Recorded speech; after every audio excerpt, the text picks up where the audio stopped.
Hello, my name is Mihira Hassan, and I'm an intern on the XS team at Analysis Prime. Today, we'll be going over a new feature where you can show or hide your chart grid lines.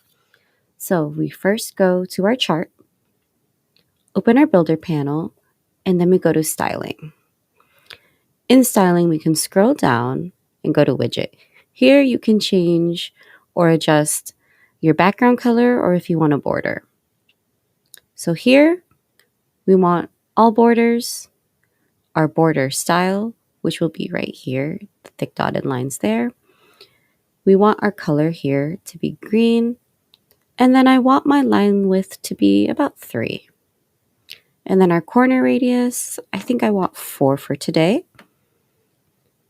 And that is how you can customize a grid line for your chart.